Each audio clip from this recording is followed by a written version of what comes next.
시작하기 전에 아까 이제 생원에서 들었던 친구들이 했던 그 말을 다시 하겠습니다. 오늘 할 얘기가 어렵습니다. 오늘 할 얘기가 어려운데 사실은 그렇게 어려운 얘기가 아니었지만 나는 이 이야기들을 상당히 좀 깊이 있게 더 정확하게 얘기하려고 하는 경향을 갖고 있어요.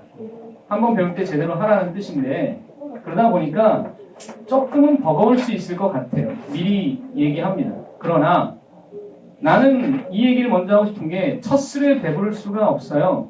처음부터 잘하는 사람도 없고요.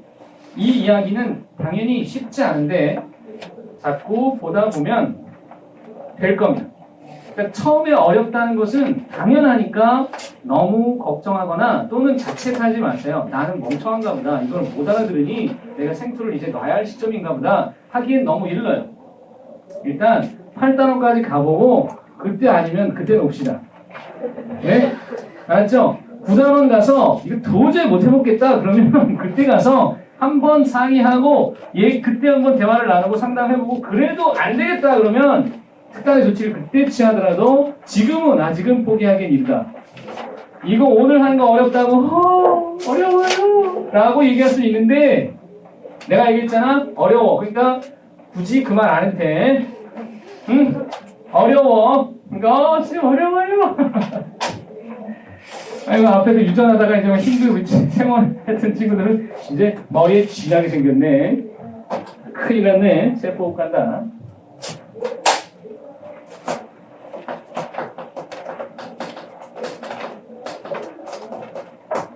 자, 세포호흡이 뭐냐면 유기물을 분해해서 그래서 에너지를 얻는 과정이에요. 그런데 이 에너지라는 게 그냥 막연한 에너지 그렇게 얘기할 필요가 없고 그렇게 얘기하지 않고 얘는 ATP라고 하는 것을 얻는 것입니다. 이 ATP는 우리 몸에 굉장히 쓸모가 많은 그런 에너지 형태이기 때문에 얘를 얻는 과정을 세포호흡이라고 해요. 근데 세포호흡은 모든 생명체가 할 수 있어요. 우리 사람부터 정말 하등한 세균까지 전부 세포호흡을 하는데 그 방식을 익히는 것입니다. 우리는 그래서 이 얘기부터 한번 해보죠. 세포와 에너지의 이야기를 세포 에너지에서 고1 때부터도 이야기를 배우고 초딩들도 어느 정도 알고 있는 개념은 여기서 물질대사적 이야기가 두 가지로 나타나요. 사실은 세포호흡에 앞서서 광합성을 먼저 했어야 맞지만 교과서의 편성상 세포호흡 얘기하고 그 다음에 광합성을 얘기하고 있어요. 이게 광합성이고 이게 세포호흡이다라고 할 때 여기서 시작점이 CO2고 그 다음에 H2로부터 시작을 합니다. 그걸 받아들이는 게 뭐냐면 뭘 받아들이냐면 빛을 받아들여서 높은 에너지로 만드는데 그게 바로 그림도 유명한 포도당이죠. 실제로 광합성할 때 식물은 포도당을 만들어요. 다른 형태의 당이 아닌 포도당으로 만들어요. 그래서 사실은 얘를 우선적으로 사용하는 게 동물의 특성이에요. 식물은 포도당을 우선적으로 만드니까 우선적으로 만들어진 에너지를 이용하도록 설계되어 있다. 그럼 포도당을 가지고 다시 분해하여 CO2와 H2로 나누게 되면 이때 에너지가 밖으로 나오게 될 수 있다. 이거 화살표 꼬지 않겠다. 나중에 꼬은 것이 또 문제가 돼요. 그래서 그냥 이렇게 이게 에너지가 나오는데 당연히 여러분이 알다시피 이게 뭐야? 흡연이지. 이게 흡연인 것 정도는 알잖아요. 몰랐다면 지금 알면 돼요. 너무 자책하지 마요. 그 다음에 이것은 발열이에요. 그때 에너지가 나오는데 에너지가 어떻게 전환이 되냐 봤더니 그 에너지 중에 상당수가 그냥 열로 나가요. 여러분이 지금 체온이 있기 때문에 여기가 이게 따뜻해지는 거예요. 체온. 사람의 체온을 느낄 수 있기 때문에 에어컨을 키지 않아도 히터를 키지 않아도 견딜만 한 거지. 밖엔 지금 영하의 추운 날씨인데도 불구하고 여러분의 합구열이 더해지며 체온에 합구열까지 더해지며 이 강실은 뜨겁게 달아오르고 있다. 그게 이거다. 지금 몸속에서 세포호흡이 일어나고 있는데 걔네들 가운데서 일부를 ATP에다 저장하는 것입니다. 근데 그 비율이 얼마인 거 아니?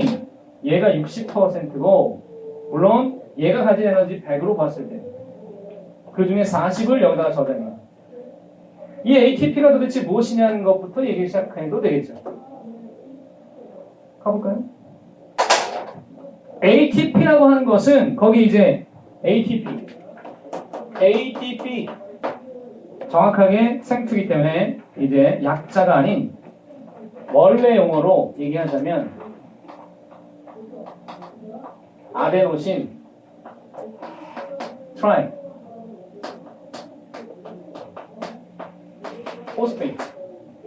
자, 이때 요 8가 산이라는 뜻을 갖고 있는 영어의 전면이에요. 8하면 8.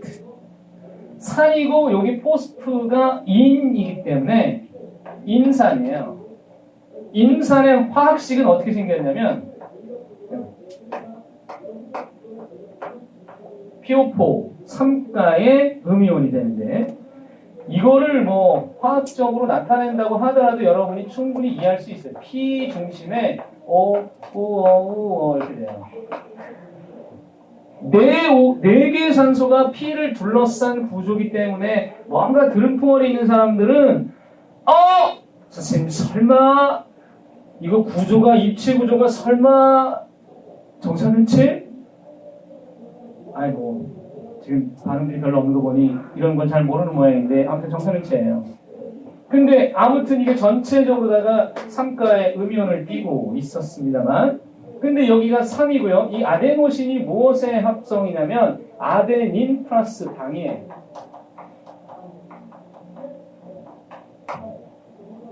자, 아데닌이 염기고요. 염기가 아데닌이 어떻게 생긴 구조냐면 기본적으로 이제 이게 모식도인데 정확한 건 아니고 모식도인데 6각에다 5각이 하나 더 있어요. 그리고 당이 아까 얘기했던 당다라당당 요렇게 생긴 당이에요.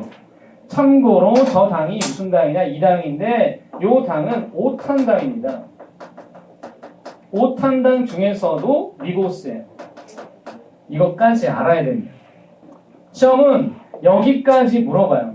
리보스당이니 디옥시리보스니까지 물어보는 게 이제 시험이다. 그럼 여기에 요쪽에 OH가 있다는 것까지 기억을 하면 돼요. 5탄당은 5탄당인데 2번 탄소, 요쪽에 2번 탄소인데 여기에 OH가 붙어 있어서 리보스라고 하는 당이에요. 이건 RNA의 성분입니다. RNA의 성분이 리보스가 여기 있고 그러면 이제 여기에 인산이 하나가 붙어요. 그리고 이쪽에 인산이 하나가 붙고 또 붙으면 아데노신이 어디까지냐면은 아데노신이 여기까지입니다. 여기까지. 요렇게가 아데노신이에요. 근데 인산이 하나 붙었을 때는 우리가 A 모노포스페이트, 모노 하나, 2개 붙으면 다이포스페이트, 3개 붙어서 ATP라고 부르는 거예요. 근데 어디에 에너지가 담겨 있냐면 여기에 에너지가 담겨져 있어요. 이것을 우리는 고에너지 인산 결합이라고 하는데 항상 에너지는 결합에 담겨 있어요. 자, 밑에도 이제 화학식처럼 보이는 것에도 설명이 돼 있지만 그림에도 ADP에다가 인산을 만나게 하면 PI가 인산입니다. 인산을 만나게 해서 뭐가 나오느냐면 화살표가 지금 책하고 똑같이 해야 돼요. 혼동이 될 수 있습니다. 그럼 바꿔야 되겠네요. 이게 ATP네요. ATP가 있었고 그것이 ADP 플러스 인산이 될 때가 이게 가수분해입니다. 가수분해 될 때 결합이 끊어지면서 에너지가 방출되는 게 얼마가 나오냐면 7.3kcal가 나오는 거야. 몰당. 1몰당 이만큼이 나오는 거고 반대로 합성이 되는 것. 합성이 될 때 우리가 뭐라고 얘기하냐면 오늘 정신을 조금 차려야 돼요. 오늘 정신을 좀 차려야 되는데 이런 단어가 딱 나오면은 유념을 하면서 이제 봐야 돼.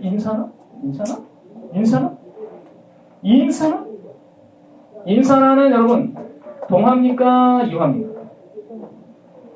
동하죠. 왜 동합니까? 저분자 물질을 고분자로 바꿨잖아요. 또는 결합을 형성했잖아요. 따라서 이게 동화예요. 동화. 인산화 자체가 동화라고 물론 봐도 여기서는 틀리지 않는데 어쨌든 인산화가 일어났지. 인산화를 일으켰잖아. 근데 그게 어디서 나타나냐면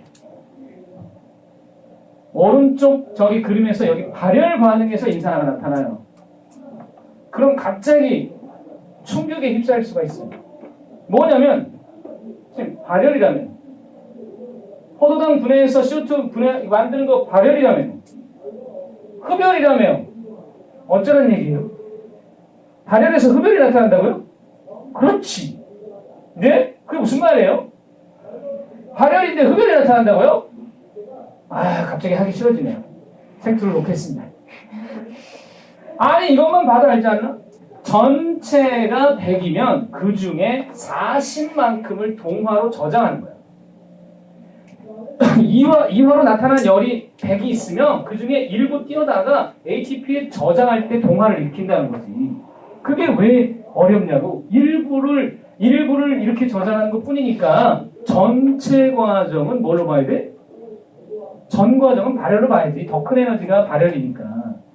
자, 그러면 미토콘드리아 얘기를 잠깐 우리가 하고 가죠. 저 그림을 다시 한번 우리가 보면 염록체가 있고 이게 염록체고 미토콘드리아 그랬잖아.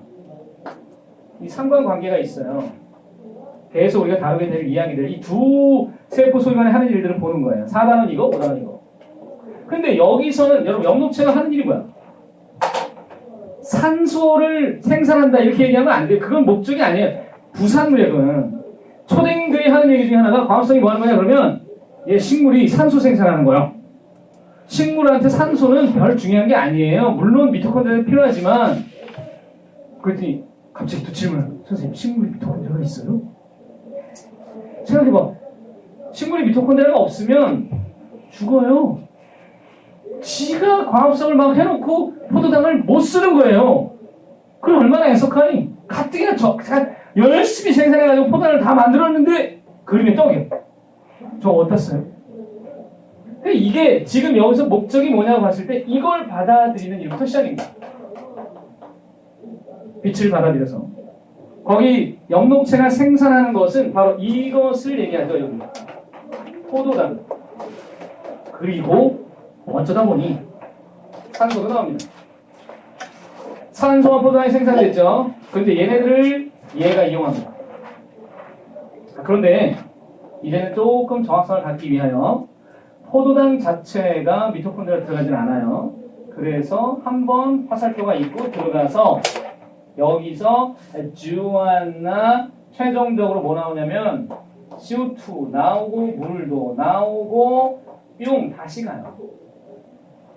즉 서로 주고받는 게 있다고 보면 돼요. 그 CO2가 얘한테 가는 겁니다. 포도당 줬죠. CO2로 다시 화답했고 산소도 얘가 써요. 그런데 이렇게 생각하면 되는 게 포도당에 있는 탄소가 이산화탄소 돼서 나갔구나. 산소가 나중에 물 돼서 나가요. 그 관계를 이제 파악하는 것입니다. 그리고 얘네들은 당연히 뭘 생산하겠어? 아니 미토콘드리아가 뭘 생산해요? ATP. ATP 생산하는 것을 여기다가 만약에 그린다면 그냥 ATP 이렇게 뿅 하는 게 아니라 거의 ATP 플러스 열인데 물론 맞지만 이게요 요렇게 돼야 맞아요.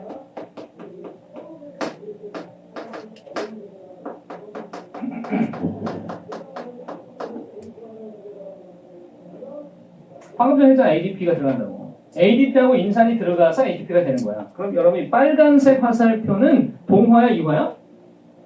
방금 뭐라 했어? 동화야. 무슨 동화야? 절의 동화야? 부전 동화야? 동화야.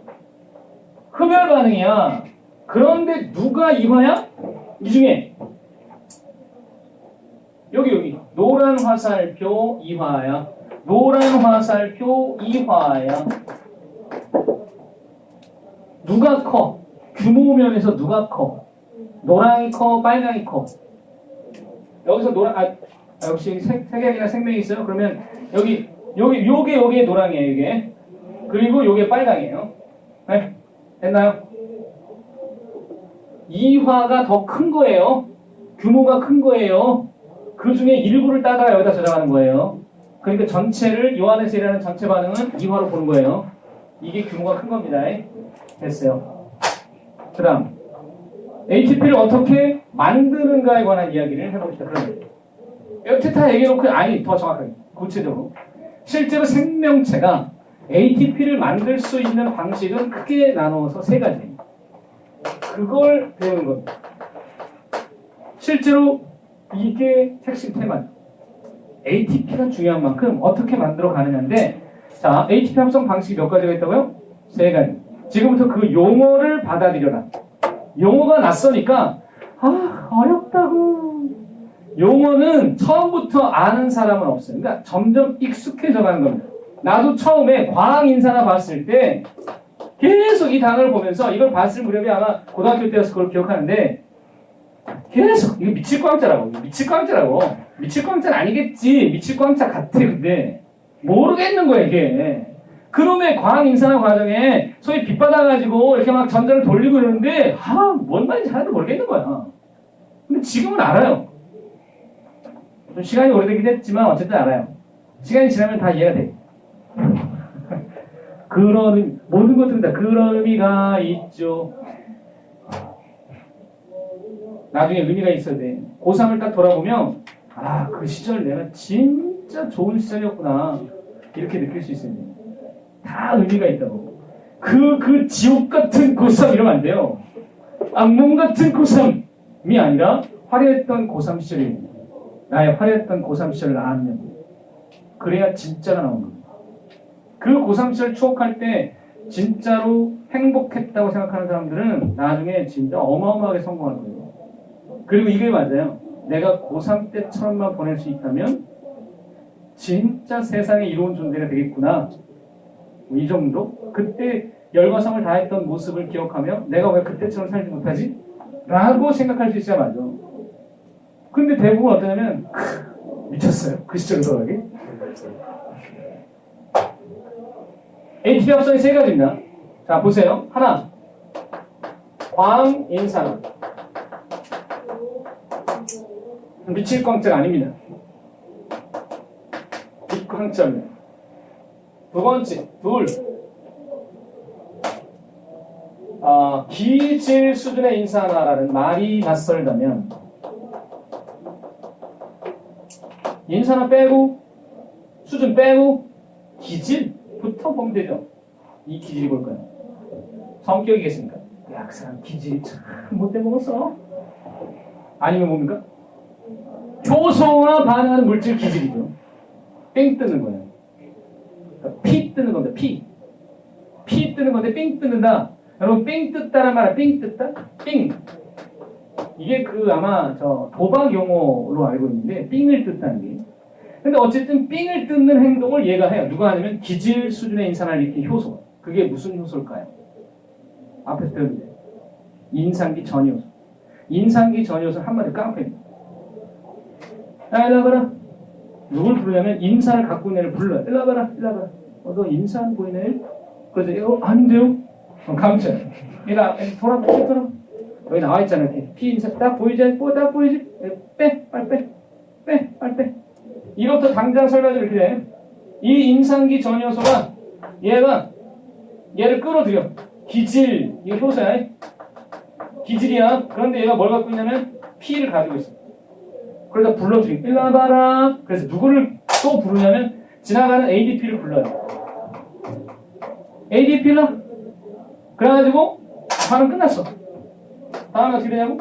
효소 기질을 울며 나가고 여기서 이렇게 표현하죠. 반짝반짝 ATP. 기분 좋아졌어? ATP. 나 활력 얻었어? ATP. 활력을 얻었어? ATP. 이 과정은 ADP 입장에서 동화야. 그러나 기질 입장에서는 이화야. 그지? 이것이 인산기 전이효소야. 얘가 인산기 전이효소입니다.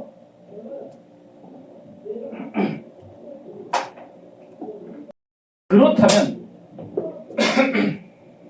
이러한 기질 수준의 인산화가 어디에서 나타나느냐를 지금 얘기해 줄게요. 여러분이 아마 처음 들을 겁니다. 기질순의 인산화가 일어나는 장소는 세상에 세포질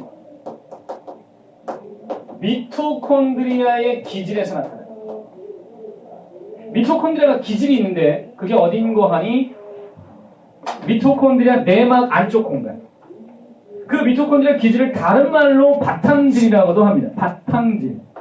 이 말은 다른 말로 바탕질이라고도 하지만 둘 다 알아야 되겠죠. 그때 세포질에서 일어나는 현상을 가리켜서 해당이라고 하고요. 미토콘드리아 기질에서 일어나는 기질순의 인산화가 TCA 회로라는 곳에서 나타나요. 너무 갑작스럽게 통보하듯 얘기해서 미안합니다만 그렇다는 얘기예요. 나중에 다시 설명해 줄게. 설마 이걸로 설명을 끝내겠니? 해당 다 했잖니? TCA 다 했잖니? 오늘 패스 그러면 와 오늘 9단원까지 가겠다. 세 번째가 산화적 인산화입니다. 광인산화, 기질순의 인산화, 산화적 인산화가 있는데 산화적 인산화라는 건 어떻게 하는가를 간략하게 설명한다면 얘는 거의 이제 설명은 조금 쉽게 설명을 한 거고요. 수소 이온의 농도차를 발생시킵니다. 근데 어떻게 발생시키는 하니 전자에너지를 이용합니다. 전자에너지를 이용해서 수소이온 농도차를 발생하는 것은 여러분이 완전 생판 처음은 아니고 능동수송에서 펌프가 두 가지 종류가 있다는 걸 들은 바가 있어요. 그때 하나가 ATP를 쓰는 나트륨 칼륨 펌프였고 또 하나가 수소유 펌프였는데 바로 걔가 여기 작용됩니다. 그래서 그 농도차를 이용해가지고 ATP를 합성을 하는 거예요. 근데 이거는 어디서 나타나냐면 바로 미토콘드리아의 내막에서 나타나요. 미토콘드리아 내막에서 그런 일이 벌어지는구나. 산화적 인산화라는 것이 미토콘드리아에서만 나타납니다. 아니 정확하게는 엽록체도 있지만 다른 세포소기관이나 예를 들면 이제 뭐 골지체나 소포체 같은 데 나타나는 게 아니라 엽록체나 미토콘드리아에서는 주로 나타나는데 산화적 인산화의 내막, 미토내막 그리고 나중에 보면 엽록체의 막에서도 그런 비슷한 게 있긴 있지만 일단 우리는 세포호흡 차원에서만 얘기할 거예요. 여기서 세 가지 중에 이 4단원에서는 요것만 얘기해야 돼요. 왜냐면 이거는 광산화 아예 얘기 안 했잖아요. 이건 엽록체에서 나타나거든요. 그래서 이거는 5단원 얘기해요. 광합성부터 보는 게 아니기 때문에 얘는 빼고 2개. 오늘 이제 요거를 거의 다 얘기를 하지 않을까 싶어요. 그러면 ATP 이용의 4번의 이야기 어떻게 쓰느냐? 어디다 쓰니? 어디다 써? 야 어디다 쓰니? 그랬더니 첫 번째 합성할 때 쓰고 물질 합성 또 두 번째는 수송할 때 쓰고 또 이거 수송 배웠잖아요. 펌프라든가 웨퍼네프라든가 그런 거 배웠잖아요. 그리고 얘네들이 근육을 움직일 때도 쓴다는 거예요. 발전하고 발광하고 이제 갑자기 이 단어를 보면서 미치고 발광이 생각나는 거고 디벨로프먼트가 생각나는 거고 막 그런 거죠. 근육 수축하는 거 근육 수축할 때 에너지가 많이 사용되는데 여러분 거기에 밑에 더 생각하기에 뭔가 복잡한 얘기가 있잖아요. 이거를 지금 설명을 해 말어라고 하다가 해라고 이제 결정을 내렸어요. 그래서 애들을 막가게 해보자. 이거를 막가게 해보자. 이렇게 막 그냥 여기서 그냥 이 얘기를 지금 던졌을 때 애들이 반응이 어떤가 갑자기 궁금해지는 거예요. 이 이야기를 막 그냥 던졌을 때 애들이 거의 미쳐버리지 않겠냐. 그래서 막 생투가 싫어지게 만들 수 있는 방법이 뭐 괜찮아요. 자 이게 거기 여러분 보면 피루부산이라는 게 이제 드디어 등장을 합니다. 이런 실수를 종종 하죠. 피부루라고 얘기할 때가 종종 있는 거예요. 피루부산이 되고 그 다음에가 젖산이라고 되어 있습니다. 결론부터 얘기하자면 이 과정에서 에너지가 나오지 않습니다. 에너지가 전혀 나오지 않습니다. 퀘스천에 대한 답은 0인데 답부터 얘기해놓고 왜 안 나오느냐를 설명해 볼게요. 왜 안 나오는가? 그 부분에 관해 기본 상식을 하나 언급해 볼게요. 여기로 다시 와서 흡열은 에너지를 흡수하는 거지. 근데 얘가 환원일까 산화일까? 흡열은 산화야 환원이야? 아 여러분 산화는 알잖아요. 산화가 뭐라 그랬지? 아 얘기했나? 다시 산화가 뭐라고요? 산화가?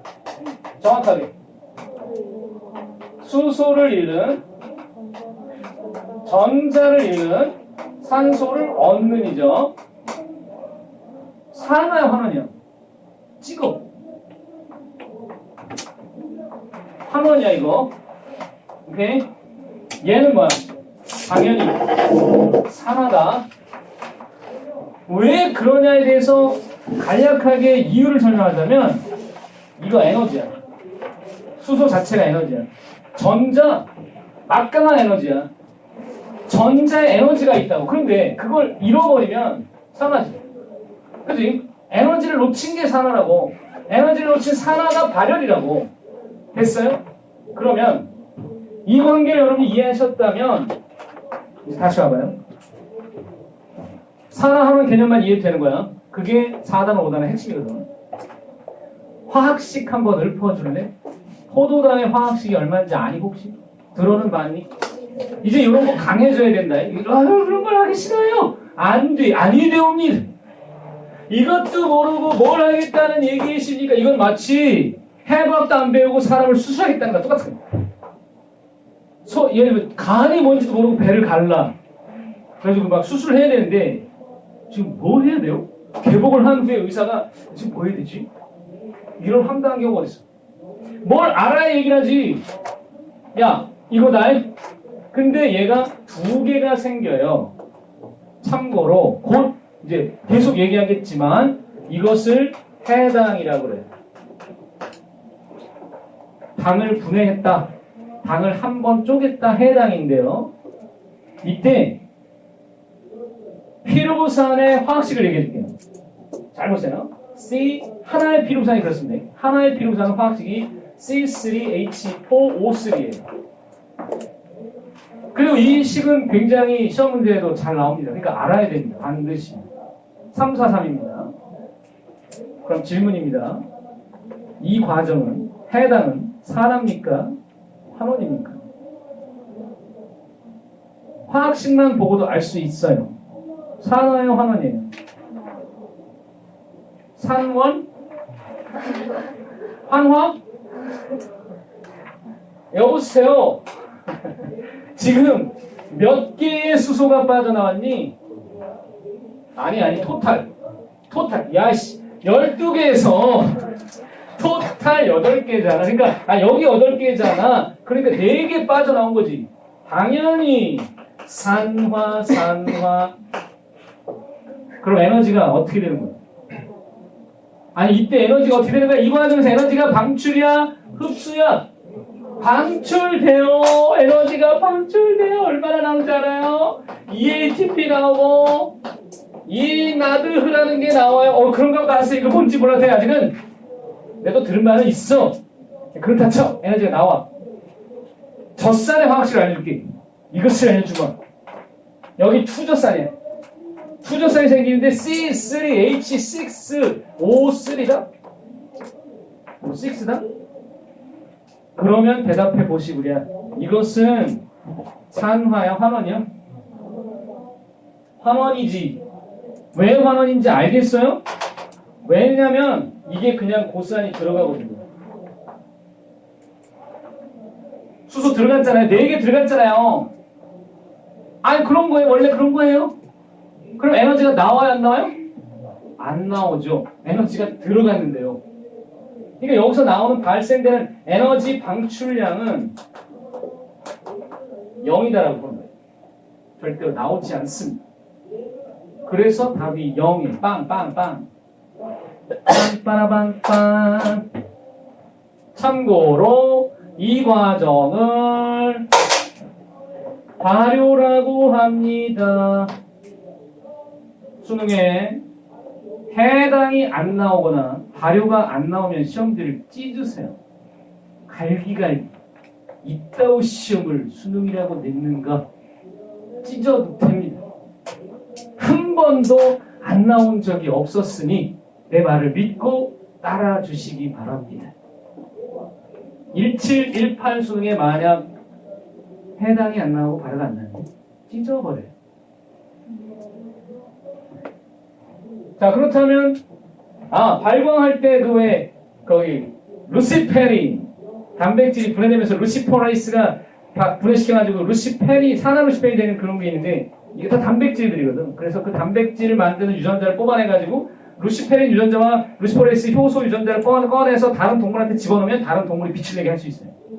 그래가지고 어떻게 보면 금붕어에다가 집어넣는 거예요. 금붕어에 산화루시페린과 루시페린 효소와 그 루시퍼레이스 효소 유전자와 루시퍼린 유전자를 집어넣어서 금붕어한테 이렇게 발현을 시켰더니 애가 밤에 발광하고 다니는 거예요.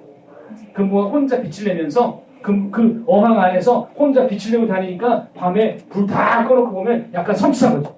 왜냐면 어두운 방 안에 밝은 아주 환하게 빛을 내고 있는 금붕어가 이렇게 휘젓고 다닌다면 놀랄 수밖에 없는 이유는 보통은 금붕어는 밤에 활동을 안 해야 되거든요. 근데 지가 수족관에서 막 돌아다니면 벌써 섬찟하고 뭐지? 근데 더 섬찟한 건 뭐냐면 이렇게 그냥 다닌다면 이해가 가는데 갑자기 얘가 뿅 그러면 소름이 쫙 불을 쫙 켰더니 동생 놈이 그 금고를 탁탁탁탁 휘젓고 있다면 그럼 이해가 되지만 그게 아니면 걔는 왜 그렇게 움직였을까요? 그것 때문에 밤새 잠을 못 자는 거죠. 그 미스테리는 풀리지 않았다. 단 지금 뭐가 되고 있냐? 발광트리, 발광금붕어 이런 것들은 나왔다. 재밌겠지? 집에 그런 수족관이 만약에 칠판만한 수족관이 있다면 되게 잘 사는 거야. 거기에 막 그 황금 물고기 같은 거, 막 이렇게 황금 상어 같은 거 키우고 있다면은 진짜 벼락 부자들이야, 그거. 중국의 갑부들이야 그런 짓 하거든. 그리고 막 이만한 그 집에 방에다가 바닥에다가 막 수족관 해가지고 거기 밑에 상어 지나다니고 막 이러면은 이야, 갑부죠, 갑부. 그러니까 뭐 판교에 땅 한 5만 평 정도 있었다는 얘기나 뭐 이렇게 되는 거야. 아니면 강남에 건물 한 8채 정도 있다 그러면은 그것도 제일 싼 게 한 5천억짜리다 그러면은 되죠. 빌 게이츠네 집안에 가면 그게 하나 있다죠. 사람이 딱 쓰면 사람의 기분에 따라서 달라지는 그림 액자. 킬리언 사진법을 이용해가지고 사람의 그 오라를 받아들여가지고 아우라죠, 아우라. 아우라를 느끼는 장치가 있어. 러시아에서 개발한. 아우라가 실제로 존재하거든. 그래서 그 아우라를 느끼는 기계 장치가 그림의 앞에 이제 있는 거야. 그 모니터를 찍으면 그럼 사람의 기분이 나타나거든. 기운이라는 게 있어. 그 오라를 찍어서 지금 기분이 되게 멜랑콜리하다 그러면 그림이 멜랑콜리하게 쫙 뜨는 거야. 쫙. 기분이 되게 업돼 있으면 갑자기 그림이 쫙 화사한 그림이 뜨는 거예요. 그 사람 기분에 따라 그림이 달라지는 작품이 있어요. 그런 거 집에 있으면 좋겠죠. 재밌겠죠. 오늘 기분 어떻지? 킬리언 사진법으로 찍으면 됩니다. 오라가 실제로 존재해요. 아우라. 우리말로 아우라. 러시아는 그런 것들을 연구하는 데 있어서 세계 최고예요. 초능력 연구. 2차 세계대전 때 러시아가 초능력자를 이용했다는 서울이 있잖아. 사실이에요. 초능력은 존재해. 내 제자 중에 옛날 제자 중에 어린 동생이 있었는데 그 터울이 굉장히 큰 동생, 그러니까 9살, 10살 터울 나는 애가 있었는데 걔가 누나고 막내가 9살 때까지 어떤 능력이 있었다고 하냐면 손가락으로 글씨를 읽을 수 있다고 했어. 걔가 구라친 게 아니야. 어릴 때 6, 7살 때 애가 손가락으로 이렇게 대면 글씨를 읽을 수 있다고 했어. 손가락에 그러니까 한마디로 시세포가 있었다는 얘기. 근데 그게 9살을 지나면서 그 능력이 없어졌다는 거야. 에이 설마 지금 진짜야? 날 못 믿겠지? 그건 돌연변이네요? 우와 그러면 그 엑스맨이 가능한 건가요? 엑스맨 안 돼. 그 중에 제일 빵당한 게 누구라고? 레이저. 눈에서 레이저라고 해. 그럼 왜 말이 안 되는지 알아야 돼. 그 안에 에너지가 내장되어 있는데 눈만 뜨면 나가. 그 레이저는 세상에 건물을 쪼개는데 뭘 못 쪼개냐면 선글라스 못 쪼개. 선글라스만 쓰면 다 먹어. 그게 선글라스가 최강이지. 그런 논리로 문제라네. 그런 영화를 만드니까 안 되는 거야. 근데 그거는 코믹, 즉 만화기 때문에 가능한 거지. 스탠리 할아버지가 얼마나 대단한 사람이야. 스탠리야. 그 작품을 만든 장본인 중에 한 사람이 스탠리고 영화마다 나오잖아요. 그 할아버지가. 이 할아버지가 80살 넘은 할아버지가 진짜 대단한 할아버지. 왜? 스파이더맨의 아버지요. 누구야? 모든 영웅들의 아버지야. 스탠리가. 이런 사람이 필요한 거야. 그래서 엑스맨이 허구지만 사람들한테 사랑받는 건 재밌잖아. 스탠리 할아버지의 그 코믹 정신이 전 세계 사람들을 사로잡아서 어메이징 스파이더맨만으로 스탠리 할아버지가 벌어들인 로열티는 1200억이에요. 법원에 판결 받아가지고 1200억 지불하라. 소송해서 승소해가지고 1200억을 받았다고요. 그 영화 한 편으로. 괜찮잖아요? 많은 어린이들의 꿈과 희망을 심어줬던 조엘 롤링의 해리포터는 몇 억부가 팔려가지고 그 작가를 하여금 영국 최고 여자 부자가 되게 만든 건데, 영국 영화보다 돈이 많아요. 4조 원이 넘는데요. 재산이 4조 원이 넘는데 뭐 8조까지 간다는 설이 있어. 이 정도면 거의 이건희 씨입니다. 근데 이 양반은 현찰을 갖고 있잖아요. 더 낫죠. 주식 부자보다 이게 낫지. 야, 현찰로 8조 원 있으면 그거 어떻게 다 쓰냐? 죽을 때까지 못 쓴다. 길거리에다가 5만 원짜리 환전해가지고 뿌려도 이게 여기 일산일대를 다 덮을 정도인데, 참고로 인천공항을 그 벽면을 모두 10,000원짜리로 덮으면 7조 원이 들어요.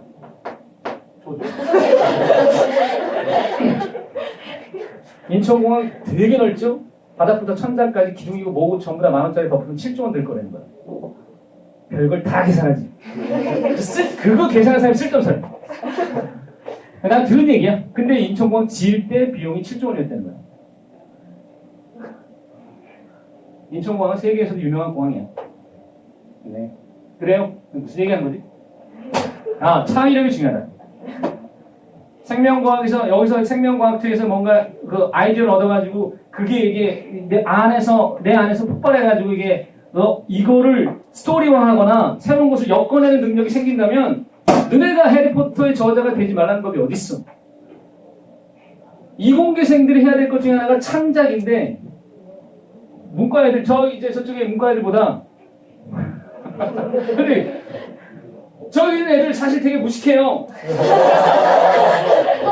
아니, 이 얘기는 쟤네들 들어왔는데, 아니 원래 문과애들 좀 무식해.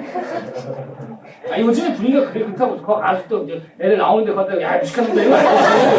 그 얘기는 아니고 너네가 훨씬 더, 그러니까 뭐랄까, 지금 이공계가 이제 굉장히 집중화되고 있고 이공계생들이 많아지고 있는데, 그게 분명히 나중에도 드러나야 돼요.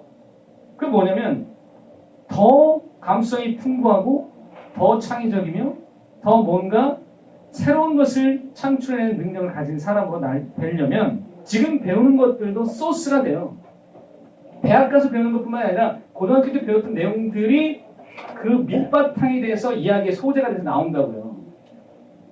스토리텔링이 중요한 것이다. 미래인지의 6가지 조건을 얘기한 적이 있어요. 여러분한테는 안 했지만 이제 할게요. 지금 말고요. 지금 우리가 62페이지에 필수예제 2번을 풀어야 되는데 풀지 않겠습니다. 왜냐하면 여러분이 다 풀 수 있기 때문에. 이 정도는 중학생도 풀어요. 그래서 여러분한테 맡길게요. 그러면 우리 잠깐 쉬었다가 63페이지부터 이어가는데 질문이 있으면 쉬는 시간에 하시기 바랍니다.